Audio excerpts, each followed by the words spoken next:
Olá, eu estou aqui com o Júnior, que é personal trainer, e hoje a gente vai derrubar os maiores mitos da atividade física. É isso, Júnior? Isso, Que todo mundo acredita ser grandes verdades.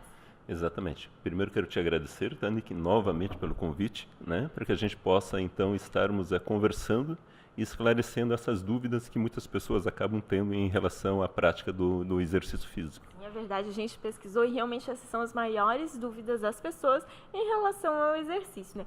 A primeira delas, é verdade que comer à noite engorda? Esse é mais um mito, né, que as pessoas têm, né, Nick? Normalmente as pessoas acabam, né, associando essa questão de comer à noite, né, com o fato que elas vão engordar. Mas por que se tem essa, né, essa associação? Porque elas acabam, né, pensando, poxa, eu vou estar ingerindo uma quantidade X de calorias e vou dormir, né? Então eu vou estar em repouso e não vou gastar calorias. Mas isso não é verdade. Fisiologicamente, nós temos que levar em consideração que nós temos o nosso metabolismo basal. O que é esse metabolismo basal? É a quantidade de calorias que nós gastamos para manter as nossas funções vitais. Por exemplo, batimento cardíaco, pressão arterial, oxigenação, né? Ou seja, tudo aquilo que é imprescindível para que nós nos mantemos, né, vivos. Então, você tem um gasto calórico mesmo em repouso. Portanto, essa ideia de que comer à noite é o responsável pelas pessoas engordarem e não conseguirem emagrecer é um mito, né? O que faz uma pessoa engordar e não conseguir emagrecer é a questão de balanço calórico. É aquilo que nós chamamos de balanço calórico positivo, ou seja, vamos dar um exemplo bem prático. Eu faço a ingestão aí de 3.000 calorias, tá? E ao longo do dia, com esse metabolismo basal e todas as atividades físicas, né, laborais e atividade na academia, eu gasto, por exemplo, 2.800 calorias. Então eu acabo tendo um saldo de 200 calorias. Nesse caso, nós não vamos conseguir emagrecer. Mas se o inverso acontecer, né, eu faço uma ingestão aí de 3.000 calorias, mas gasto 3.200, isso vai fazer com que, num processo mais longo, eu consiga promover esse emagrecimento. Então, assim, para deixar bem claro, não é o horário do dia que vai fazer com que uma pessoa engorde, emagreça. É a quantidade. É a quantidade de comida e essa relação entre o que você ingere e aquilo que você gasta. Entendi. Então, assim, não pode comer 20 fatias de pizza e 2 litros de Coca-Cola e dormir, né? Não é o ideal e não só ir dormir, como também ao longo do dia, né? Tem que ter essa moderação, é aquela velha história, a questão do equilíbrio, né? Muito importante, o equilíbrio. Outra coisa, fazer abdominal tira a barriga? Essa é uma outra dúvida, né? Bem comum que as pessoas têm, até nas academias. As pessoas vão para a academia e muitas vezes elas acham que fazendo, né, o exercício de abdominal vai ter uma redução daquela gordura localizada. Fisiologicamente não existe queima, oxidação de gordura local. Ou seja, a gordura ela é reduzida, oxidada do todo do organismo. É diferente, por exemplo, Nick, do processo de hipertrofia muscular, que é o aumento de volume. Esse acontece por região. Exemplo, eu quero aumentar o meu bíceps, então vou fazer um exercício para o bíceps.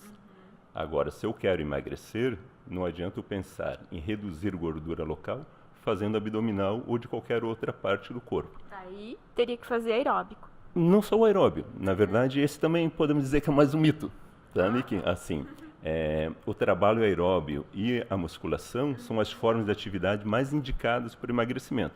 Porque, como nós comentamos no bloco anterior, o que faz uma pessoa engordar é a questão de balanço calórico positivo. Então, qualquer atividade física aumenta o gasto calórico. E isso é que vai fazer a pessoa emagrecer.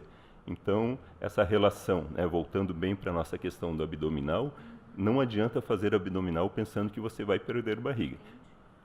Tem que malhar mesmo. Tem que treinar, cuidar da alimentação, né, preferencialmente com um profissional, e certamente você vai conseguir ter os teus resultados. Então, falando em treinar, um outro mito. Tem um horário específico do dia para treinar? Terceiro mito. Terceiro mito. E esse é mais um mito mesmo, né? Por exemplo, é comum, né? Nós temos essa questão do horário que as pessoas treinam está associado à questão do ciclo circadiano. O que é isso? É o nosso relógio biológico. Então nós vamos ter pessoas que são mais diurnas e pessoas mais noturnas. Trazendo isso para a atividade física, o que acontece? Nós temos aquelas pessoas que, por exemplo, vão acabar treinando de manhã, mas elas não têm uma facilidade para se alimentar de manhã, elas não conseguem acordar cedo, né? E por algum motivo elas começam a treinar de manhã. Então, até que elas conseguem se acostumar com esse novo horário, elas vão ter uma perda de rendimento. Mesma coisa acontece ao contrário. Tem aquelas pessoas que, por exemplo, por algum motivo, que pode ser um estresse físico, um estresse psicológico ao longo do dia, quando elas vão treinar à noite, elas não têm um bom rendimento. Pensando assim na questão da fisiologia, né, só para dar um toquezinho, o que a literatura mostra? Que nós temos um pico de geração de força. E esse pico de geração de força acontece lá pelas 18 horas. Então, se eu pegar uma pessoa, tá, para fazer um teste de força de manhã ou à noite, essa pessoa vai ter um melhor rendimento em termos de força à noite. Só que nós temos pesquisas bem recentes, e uma delas saiu agora em janeiro de 2019, que é uma meta-análise, que eles pegaram vários estudos, tá, que fizeram intervenção com pessoas, verificando indivíduos que treinavam de manhã, fazendo teste de força de manhã e teste de força à noite. E outros indivíduos que treinavam à noite, fazendo também o teste à noite e de manhã. E o que se observou? Que não houve diferença significativa. O mesmo acontece com a questão do volume muscular. Também não existe diferença se você treina de manhã ou à noite. Então, nesse sentido, né, Nick, o que a gente pode dizer para as pessoas? Que o mais importante é treinar, é se mexer, né, promover a melhora da qualidade de vida, independente do horário. Quando ela pode, se sente mais disposta. Né? Exatamente, até porque entra aquela questão da adesão. Né? Então, se você se sente melhor treinando à noite, treina à noite. Se você se sente melhor de manhã, treina de manhã. Mas, por alguma eventualidade, você não vai conseguir mais treinar naquele horário que você se sente melhor, não se preocupe que você vai ter ganhos tão significativos quanto se você fizesse naquele seu horário de preferência. Ótimo. Quarto mito. Criança não pode fazer musculação. Mais um mito, né, que as pessoas acabam Esse mito é tendo. forte, né? É forte e ele ainda perdura, né? Embora nós estejamos aí em 2019, né? Ainda existe alguns profissionais da área da saúde, sejam profissionais de educação física, fisioterapia, médicos, que ainda condenam a prática da musculação para crianças e adolescentes. Né? O que a gente vê que se associou essa questão de mito? Né? Que alguns profissionais, antigamente, né, falavam que a musculação ela promovia impacto. E esse impacto poderia prejudicar o crescimento dessas pessoas. Tá? Primeira questão importante nós ressaltarmos é que a musculação ela não promove impacto. Ela promove uma sobrecarga sobre o tecido muscular e sobre o tecido ósseo. Mas, se ela promovesse impacto, esse também não teria problema nenhum. Exemplo, se nós pegarmos as aulas de educação física escolar, atividades, por exemplo, como basquete, vôlei, essas têm impacto. Cada vez, por exemplo, no vôlei, que uma criança sobe para fazer um bloqueio, uma cortada, e ela volta para o solo, ela tem um impacto.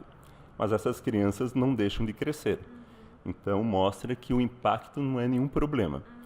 E a musculação também não traz nenhum prejuízo, né, para essas crianças. Pelo contrário, ela vai trazer aí uma geração, né, de liberação de hormônios, que é muito importante. Nós temos que pensar que se o teu filho, por exemplo, quer fazer musculação, deixe que ele faça. Né? Isso não vai trazer nenhum problema. E toda atividade, quando bem orientada, vai fazer com que essa criança ou adolescente goste, né? E aí você tem uma grande chance dessa pessoa, né, dessa criança, vir a se tornar um adulto praticante de atividade física. Verdade. Agora a gente vai para o outro oposto, que é o quinto mito. Idosos só podem ou devem fazer hidroginástica. Esse também é algo que... Esse é bem forte. Esse é bem forte. Também nós temos aí com muita constância, digamos assim, né? Pessoas idosas sendo orientadas à prática de atividade física e da hidroginástica. Não quer dizer que o idoso não deva ou não possa fazer hidroginástica. Mas não apenas. Né? Não apenas, e pensando assim, em algumas consequências e alguns fatores fisiológicos que ocorrem com o passar dos anos, a melhor forma de atividade física são as atividades que geram força. Então, o treinamento de musculação, atividades resistidas com peso. Um exemplo, com o passar dos anos, Nick, nós temos um processo que se chama de sarcopenia. O que é sarcopenia? É a perda de tecido muscular. Essa perda de tecido muscular também está associada com a redução dos níveis de força. E isso faz com que as pessoas tenham uma redução muito significativa na questão do desempenho, da realização das AVDs, que são as atividades da vida diária. Coisas bem simples, por exemplo, um idoso sentar e levantar de uma cadeira, um idoso sentar e levantar do vaso sanitário, um idoso conseguir agachar para amarrar um cadarço. Se ele não tem níveis de força adequado, ele acaba tendo dificuldade.